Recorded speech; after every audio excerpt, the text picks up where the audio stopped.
Hello everyone, welcome to EduTab. So today in the 50 days 50 mark series, we'll be discussing the topic Consumer Dispute Redressal Commission. तो under the act जो हमारा consumer है वो कोई भी individual या फिर ग्रुप ऑफ इंडिविजुअल हो सकता है जो गुड्स एंड सर्विसेज परचेज करता है अपने पर्सनल यूज के लिए। अगर वो मैन्युफैक्चरिंग के लिए या रीसेल के लिए सामान खरीद रहा है तो वो कंज्यूमर की कैटेगरी में फॉल नहीं करेगा। चाहे आप ऑनलाइन सामान खरीदो, इलेक्ट्रॉनिकली डायरेक्टली खरीदो, tele shopping, multi level marketing, किसी तरीके से भी आप गुड्स अपने पर्सनल यूज के लिए परचेज करते हो तो आप कंज्यूमर की कैटेगरी में फॉल करते हो। Because of the consumer protection act अब ये कंपल्सरी है कि जो ई कॉमर्स एंटिटी है जो ऑनलाइन सामान बेच रहे हैं उन्हें कंट्री ऑफ ओरिजिन भी प्रोडक्ट पे डिस्प्ले करना पड़ता है। अगर आप सामान रीसेल के लिए खरीद रहे हो, कमर्शियल पर्पस के लिए खरीद रहे हो, फ्री में आपको गुड्स एंड सर्विसेज मिल रही हैं, आपका पर्सनल सर्विस का कॉन्ट्रैक्ट है, तो आप कंज्यूमर की कैटेगरी में फॉल नहीं करोगे। ठीक है। अगर आप सेल्फ एम्प्लॉयमेंट के लिए कोई सामान खरीदते हो तब आप कंज्यूमर की कैटेगरी में फॉल करते हो। ये एक्ट कभी भी किसी और एक्ट को ओवरराइड नहीं करता, यानी कि ये एक्ट अगर किसी और एक्ट के साथ क्लैश करता है तो दूसरा एक्ट हमेशा ऊपर रहेगा। ठीक है। तो ये एक्ट चाहता है कि कहीं पे भी कंज्यूमर राइट्स का वायलेशन ना हो, कहीं पे भी अनफेयर ट्रेड प्रैक्टिस ना हो, कहीं कोई गलत एडवर्टाइजमेंट ना हो, कभी भी कंज्यूमर राइट्स के अगेंस्ट कुछ ना हो। ओके। अनफेयर ट्रेड प्रैक्टिस का मतलब होता है कहीं कोई नकली स्पूरियस गुड्स बेच रहा है, डिफेक्टिव सर्विसेज दे रहा है, बिल कैश मेमो नहीं दे रहा आपको जब आप सामान खरीद रहे हो या सर्विस ले रहे हो, एंड अगर कोई गुड्स एंड सर्विसेज सही नहीं है उनको वापस नहीं ले रहा या रिफंड नहीं दे रहा, आपकी पर्सनल इंफॉर्मेशन जो अपने सामान खरीदते हुए दी थी वो कहीं डिस्क्लोज कर रहा है, तो ये सारे अनफेयर ट्रेड प्रैक्टिसेस हैं। तो मल्टीपल फोरास एस्टैब्लिश किए गए हैं कंज्यूमर राइट्स के लिए। तो जो कंज्यूमर प्रोटेक्शन काउंसिल होता है ना, ये डिस्ट्रिक्ट, स्टेट और नेशनल कमीशन पे इस्टेब्लिश किया जाता है। एंड ये क्या काम करते हैं, ये सिर्फ एडवाइस करते हैं। जो डिस्ट्रिक्ट लेवल वाला है डिस्ट्रिक्ट गवर्नमेंट को एडवाइस करता है, स्टेट लेवल वाला स्टेट को एडवाइस करता है, नेशनल लेवल वाला नेशनल जो सेंट्रल गवर्नमेंट है उनको एडवाइस करता है कि कैसे कंज्यूमर राइट्स को प्रोटेक्ट किया जाए। सिर्फ एडवाइस करते हैं। जो सेंट्रल कंज्यूमर प्रोटेक्शन अथॉरिटी है ये काम करती है कंज्यूमर के राइट्स की प्रोटेक्शन के लिए। ये एक्शंस भी ले सकती है, ये पेनल्टीज भी लगा सकती है, आपको गुड्स वापस मंगवाने के लिए भी बोल सकती है, एड्स भी रोक सकती है। So they have a lot of power. ठीक है। अगर आपको सेंट्रल कंज्यूमर प्रोटेक्शन अथॉरिटी के किसी ऑर्डर से प्रॉब्लम है तो आप national consumer dispute redressal commission के पास जा सकते हो। हमें बेसिकली आज बात करनी है कंज्यूमर डिस्प्यूट रिड्रेसल कमीशंस की। तो इसमें सबसे पहले आता है district consumer dispute redressal commission या डिस्ट्रिक्ट कमीशन।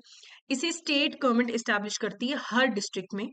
एक डिस्ट्रिक्ट में एक से ज्यादा कमीशन भी सेटअप किया जा सकता है। इसमें एक प्रेसिडेंट होता है। ओके। कम से कम 2 मेंबर्स होते हैं एंड ज्यादा नंबर भी हो सकता है in consultation with the central government. State government ज्यादा नंबर भी बढ़ा सकती है क्योंकि स्टेट का साइज बड़ा हो सकता है कि कमीशन का साइज भी बढ़ा दिया जाए। कम से कम एक मेंबर या तो विमेन बना लो या प्रेसिडेंट विमेन को बना लो, तो women should be a part of the forum.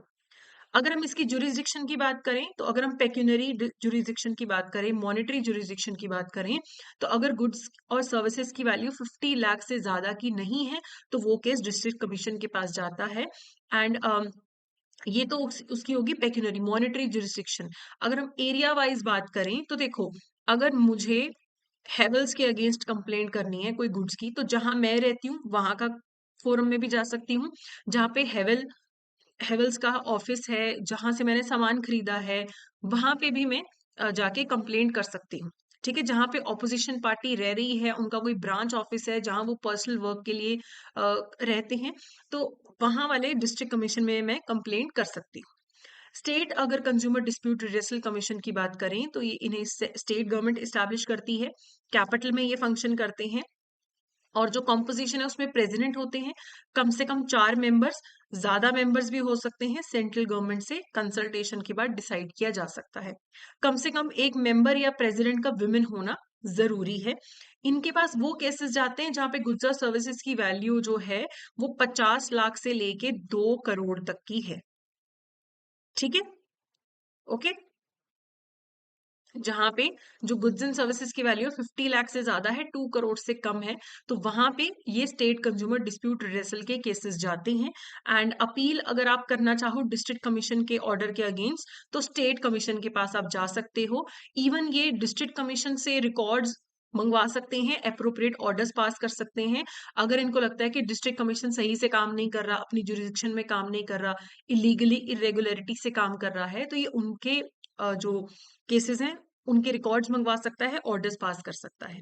अगर हम इनके टेन्योर की बात करें, तो प्रेसिडेंट जो है वो 4 साल तक काम करता है या 67 ईयर्स की एज तक, और जो मेंबर्स हैं वो 4 ईयर्स तक या फिर 65 ईयर्स की एज तक काम करते हैं। दे आर एलिजिबल फॉर री अपॉइंटमेंट।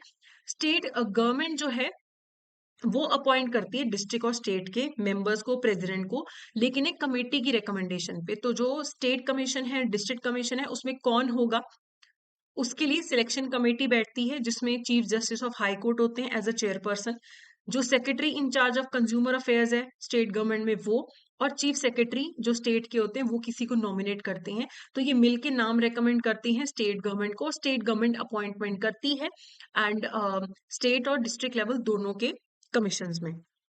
फिर अगर हम नेशनल कंज्यूमर डिस्प्यूट रिजल्यूशन कमीशन की बात करें, तो इसे सेंट्रल गवर्नमेंट इस्टेब्लिश करती है। एनसीआर रीजन में इनका फंक्शनिंग होता है।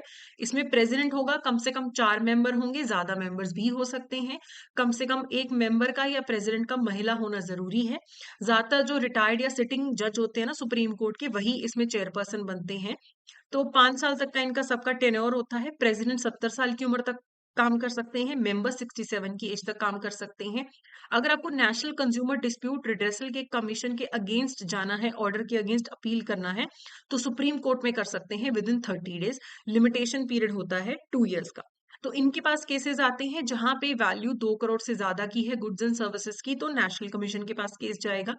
अगर अनफेयर कॉन्ट्रैक्ट का केस है, अनफेयर कॉन्ट्रैक्ट है, उसका केस है, अगर 2 करोड़ से ज्यादा का है, तो कहाँ पे जाएगा, नेशनल कमीशन के पास जाएगा। स्टेट कमीशन के अगेंस्ट अपील नेशनल कमीशन के पास होती है। सेंट्रल अथॉरिटी के ऑर्डर के अगेंस्ट अपील होती है, जो सीसीपीए है वो भी यहीं पे होती है। और जैसे डिस्ट्रिक्ट के पास, डिस्ट्रिक्ट के जुरिस्डिक्शन सही से ना काम कर रहा हो, तो वो स्टेट कमीशन अपने पास ऑर्डर रिकॉर्ड्स मंगवा सकता है। वैसे ही अगर स्टेट कमीशन कोई ऐसा लगता है नेशनल कमीशन को कि सही से काम नहीं कर रहा, जुरिस्डिक्शन के अकॉर्डिंगली काम नहीं कर रहा, इलीगली काम कर रहा है, तो नेशनल कमीशन रिकॉर्ड्स भी मंगवा सकता है और अप्रोप्रिएट ऑर्डर्स भी पास कर सकता है।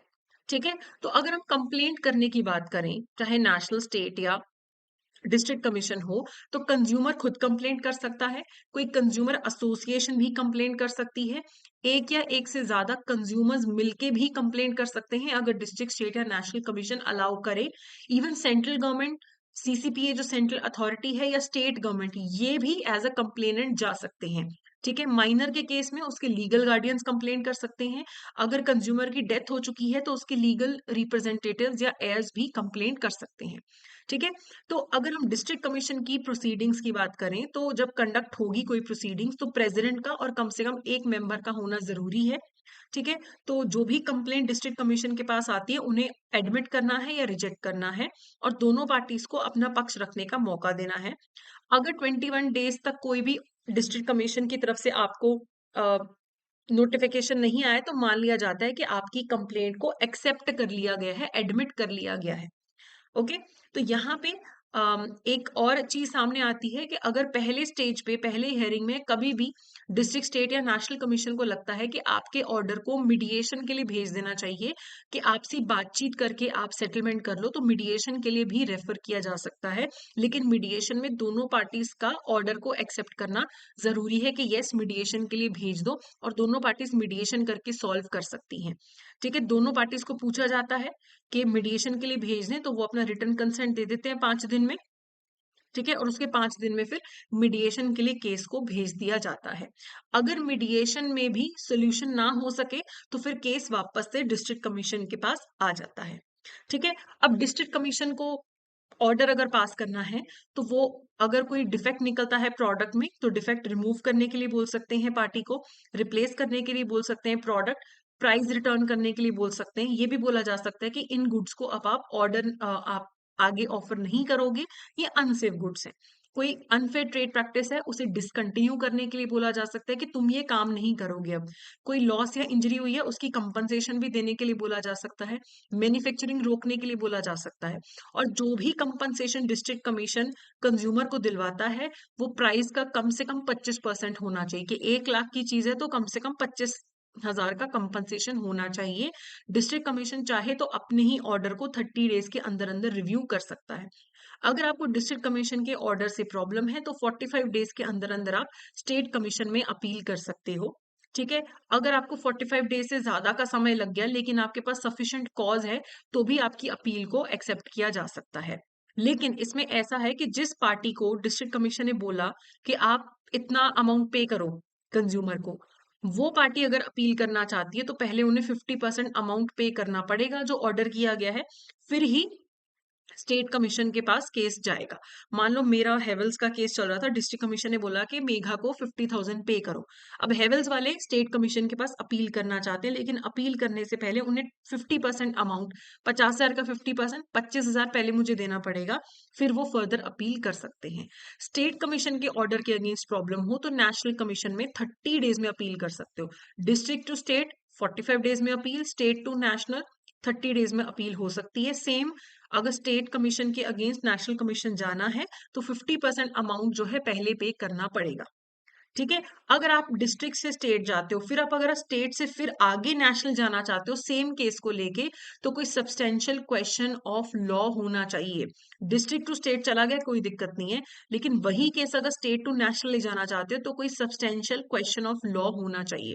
और स्टेट और नेशनल कमीशन की कोशिश रहती है कि जो भी अपील्स हैं उनको 90 डेज में डिस्पोज ऑफ कर दिया जाए।